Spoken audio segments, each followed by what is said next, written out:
आपण सकाळपासून ते रात्रीपर्यंत सगळ्यांचं सगळंच करतो. मग रात्री झोपताना मी माझ्यासाठी काय केलं असं किती जणी ह्यांना वाटतं? अशा कोणाकोणाच्या मनात असे विचार येतात, माझं काय, मी काय केलं स्वतःसाठी आज, मी खुश होते की नाही? जरा हात वर करा प्लीज. अरे पहिला हात लगेच वर आला. वाटतं की नाही? बघा, तुम्ही एकट्या नाही, आपण सगळ्या एकाच प्रवासातून जातो. सकाळपासून ते रात्रीपर्यंत आपला घर, कुटुंब, नोकरी आणि भरपूर जबाबदाऱ्या, आणि त्याच जबाबदाऱ्या पार पाडताना आपण स्वतःलाच विसरतो आणि आपल्याला कळतही नाही. बरोबर विसरतो ना? आता मी तुम्हाला एक गोष्ट सांगते. एक दिवा होता, तो सगळ्यांना, इतरांना प्रकाश द्यायचा आणि एकदा तो स्वतःच विझला.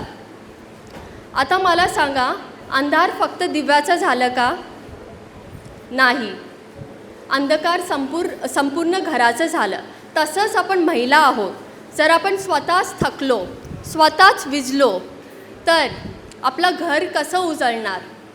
कधी विचार केलाय? म्हणून स्वतःसाठी थोडं जगायला सुरुवात करा, स्वतःला वेळ द्या. आता माझा पण प्रवास असंच सुरू झाला आणि मलाही एक प्रश्न पडला, जर मी स्वतः आनंदी नसेन तर माझ्या कुटुंबाला मी खरा आनंद कसा देणार? आणि तिथून माझा प्रवास खरा सुरू झाला आणि योगापासून माझी सुरुवात झाली. योगाने फक्त माझ्या शरीरावर काम नाही केला, माझ्या मनावरही काम केला. योगाने मला शिकवलं थोडं थांबायला, श्वास घ्यायला, स्वतःचं ऐकायला आणि पुन्हा स्वतःवर प्रेम करायला. आणि त्याचबरोबर मी बुक्स वाचले, मी स्किल्स शिकले नवीन स्वतःसाठी, भरपूर वर्कशॉप आणि सेमिनार्स अटेंड केले आणि स्वतःमध्ये इन्व्हेस्ट करायला सुरुवात केली. आता इन्व्हेस्टमेंट, मला सांगा, आपल्या लेडीजची मोठी इन्व्हेस्टमेंट काय असते? ते आपण सगळेच करतो, तुम्हीही करता, मीही करते. मोठी इन्व्हेस्टमेंट, बोला बोला, आपण घातलेलं आहे ते. बरोबर लक्षात आलं ना? सोनं, गोल्ड. आपल्या बायकांना वाटतं की आपली सर्वात मोठी इन्व्हेस्टमेंट ते आहे, पण त्यापेक्षा मोठी इन्व्हेस्टमेंट आणि खरी इन्व्हेस्टमेंट स्वतःमध्ये इन्व्हेस्ट करणं आहे. कसं? स्वतःला वेळ देणं, स्वतःचा विचार करणं, स्वतःला खुश ठेवणं, स्वतःसाठी काहीतरी करणं, ही सगळ्यात मोठी इन्व्हेस्टमेंट आहे आणि ती आपल्याला करायला हवी. आत्ता सुरुवात करायला हवी. आणि ती सुरुवात कशी होणार? योगाने, जसं माझ्याबरोबर झालं. योगाने फक्त शरीरावर काम नाही केला, मनावर केला. मानसिकता, भावनात्मकता, ह्याच्यावर पण योगा काम करतो. म्हणून मी एक रिक्वेस्ट करेन तुम्हाला की स्वतःसाठी जगायला सुरुवात करा. आणि म्हणूनच मी माझं पुस्तक लिहिलं, शी फर्स्ट देन द वर्ल्ड, स्वतः आधी नंतर जग. माझा पुस्तकाचा एकच संदेश आहे, शी फर्स्ट म्हणजे घर सोडून स्वतःला निवडणं नाही. स्वतः आधी म्हणजे स्वतःला सांभाळून, घर सांभाळून स्वतःला सांभाळणं आहे, स्वतःकडे लक्ष देणं आहे. स्वतःला हरवू नका, विसरू नका, असं बुक हे संदेश देतो. आता सगळ्यांना एक छोटी विनंती अजून करते, सगळे प्लीज आपले आपले डोळे एकदा बंद करा पुन्हा आणि एक दीर्घ श्वास घ्या. आता आपल्या लहानपणातील स्वतःला समोर उभं करा. ती एक छोटी मुलगी जिच्या डोळ्यात मोठी मोठी स्वप्न होती, जी बिनधास्त हसायची, जी कधी कोणाला घाबरत नव्हती, जी स्वतःसाठी जगायची. आता तिला एक वचन द्या, मी तुला कधी पुन्हा हरवू देणार नाही, तुला खुश ठेवणार, तुझी स्वप्न पूर्ण करणार. आता हळू डोळे उघडा. वचन दिलं? आता बघा, बदल आपल्या बाहेरून सुरू होत नाही, ते आपल्या आतून सुरू होतो आणि तेच योगा आपल्याला शिकवतो. आपल्यात बदल करून देतो, आपल्या विचारमध्ये बदल करतो. पॉझिटिव्ह नेगेटिव्ह टू पॉझिटिव्ह आपली ओव्हर थिंकिंग जी असते ते थांबवतो आणि आपल्याला एक क्लॅरिटी देतो. आपले जे कन्फ्युजन्स असतात ते क्लिअर करतो. आणि जेव्हा एक स्त्री स्वतःला ओळखते, ती फक्त स्वतःचं आयुष्य नाही बदलत, ती स्वतःबरोबर आपला कुटुंबही बदलते, आपला समाज बदलते आणि पुढच्या पिढीला एक नवीन दिशा देते. आता तुम्हाला काय करायचं आहे ते जरा विचार करा.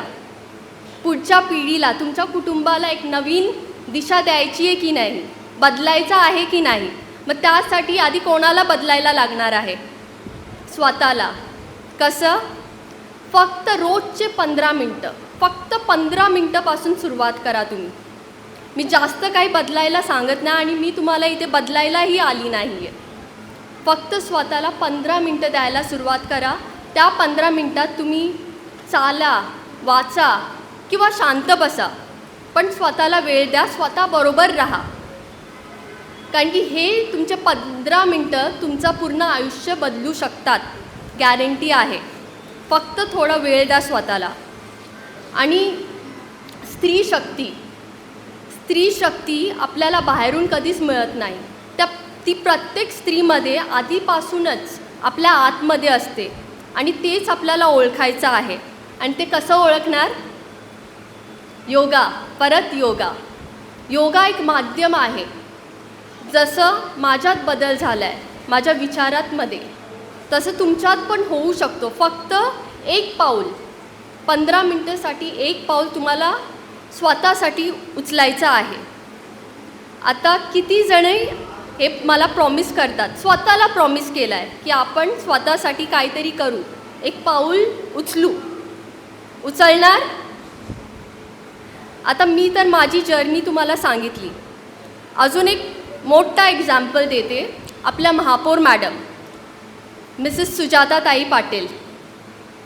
आता एक गृहिणी ते नगरसेविका ते नवी मुंबईच्या महापौर, किती मोठी गोष्ट आहे. पण त्यांच्यासाठी हे सोपं नव्हतं. आणि मी असं ऐकलं आहे, मला इन्फॉर्मेशन आहे, त्याही योगा करतात, बरोबर? मग कसं झालं हे त्यांच्यासाठी एवढं सोपं? आधी त्या स्वतः होत्या त्या, स्वतःचा विचार केला. मग गृहिणी ते नगरसेविका, मग आपल्या आजच्या नवी मुंबईच्या महापौर. आपल्यासाठी प्रेरणा आहेत त्या. म्हणून तुम्हाला तर फक्त मी स्वतःसाठी 15 मिनटं काढायला सांगते, फक्त 15 मिनटं. आणि तुम्ही फक्त कोणाच्या पत्नी नाही आहेत, सून नाही, फक्त आई नाही, तुम्ही आधी स्वतः आहेत. स्वतःसाठी एक पाऊल घ्या. स्वतःसाठी हे दिलेले 15 मिनटं या कुठलाही वेळ, असं ह्याचं म्हणजे हे नाही आहे की तुम्ही सेल्फिश आहेत, नाही. ही तुमची जबाबदारी आहे तुमच्यासाठी. मग तुमचं घर येतं, मुलं येतात, दुसऱ्या जबाबदाऱ्या येतात. आधी जबाबदारी स्वतःची घ्यायला शिका, मग सगळं दुसरं आपोआप होऊन जाईल. तुमचा बाकीचा प्रवास, तुमचा योगा, तुमची इच्छाशक्ती आणि तुमचा घेतलेला आताचा संकल्प पूर्ण करेल नक्कीच. फक्त थोडा स्वतःवर विश्वास ठेवा आणि पुढे चला, स्वतःचा विचार करा. मला माहिती आहे आता हे आपण जेव्हा आपला हे कम्फर्ट झोन झालेला आहे आणि त्याच्या बाहेर म्हणजे निघायचं म्हणजे आपल्याला खूपच कंटाळा येतो, बरोबर? आपण कंटाळा आधी करतो, पण नाही, कंटाळा करून चालणार नाही. कारण की तुमच्यावर तुमचा कुटुंब निर्भर आहे, तुमची मुलं निर्भर आहेत, समाज निर्भर आहे. म्हणून स्वतःची जबाबदारी थोडी घ्यायला शिका, स्वतःला वेळ द्या. आता जसं मी सांगितलं आहे, योगा एक माध्यम आहे. फक्त सुरुवात करा, एक पाऊल उचला, तुमच्या कम्फर्ट झोनमधून थोडं बाहेर या, बस.